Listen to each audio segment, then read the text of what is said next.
देखिए, ये मांझा ही बहुत खतरनाक है। कि इस मांझे में कांच को पीस कर लगाया गया है ताकि ये तेज धार वाला हो जाए। तभी तो अम्मा को जरा सा छू के गया और इतनी बुरी तरह से कट गया। हाथ मत लगाइए, कट जाएगा। अरे पर ये मांझा घर में आया कैसे? Oh my God, आदित्य, ये मांझा तुम लेकर आए? कहाँ से लाए तुम? नहीं सौम्या, मैं नहीं लाया हूँ। ये मांझा तो मैं लाई थी, साधारण मांझा था। कांच हो ही नहीं सकता इसमें। मैंने खुद देखकर अपने हाथ से लिया था इसे। ऐसा हो ही नहीं सकता। लेकिन फिर ये पता नहीं कहाँ गायब हो गया। मैंने ढूंढा भी इसे, लेकिन ये मिला ही नहीं। इसलिए तो हमने पतंग दूसरे मांझे से उड़ाई थी और अब पता नहीं ये कैसे छत पर आ गया। अरे वाह मंगल, पता नहीं का क्या मतलब है? आदित्य, थैंक गॉड ये अम्मा को सिर्फ चेहरे पे लगा।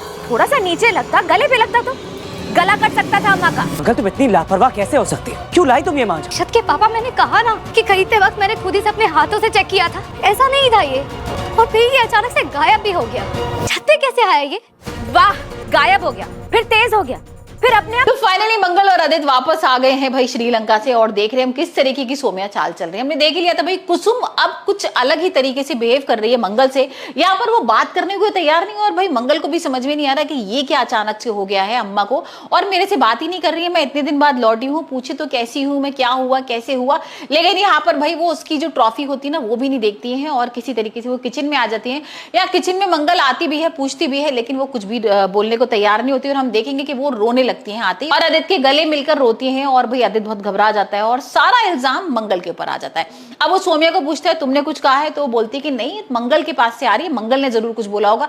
मंगल के पास जाता है और मंगल की डांट लगा देता है और बोलता है कि तुमने आते ही शुरू कर दिया, अम्मा को पता नहीं तुमने क्या बोल दिया है, वो रोना चालू कर दिया है। और यहाँ पर वो बाहर आ रही है, समझा रही है अम्मा को, लेकिन अम्मा समझ नहीं रही है क्योंकि भाई ये सब जो किया है ना सौम्या ने किया है। सौम्या ने एक ऐसा केमिकल मिला दिया उनके खाने में कि जिसके बाद भाई वो उनको होश ही नहीं आ रहा है।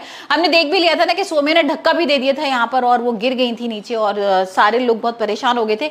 लेकिन यहाँ पर कुछ ऐसी चीज मिलाई है जिसके बाद उसकी उनकी जो दिमागी हालत है वो खराब हो गई है। तो अब देखते हैं भाई वो मंगल के संग किस किस तरीके से बदला लेती है।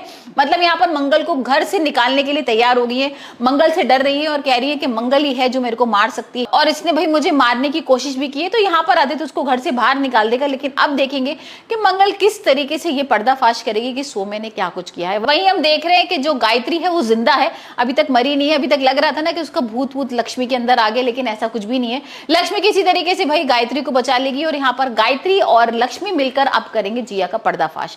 अभी तक तो भाई वो जिया को डरा रही है, धमका रही है और बता रही है भूत भूत बनकर गायत्री का कि तुमने मुझे मारा है और तुमने किस तरीके से मारा है ये बोलो। और यहाँ पर भाई अब जो जिया है ना इतना डर गई है कि वो केस वापस लेने को भी तैयार होगी और यहाँ पर भाई लक्ष्मी और गायत्री बहुत खुश हो रहे हैं। चलो अच्छा है, कार्तिक का जो केस है वो वापस हो जाएगा और यहाँ पर कार्तिक जेल से बाहर निकल आएगा।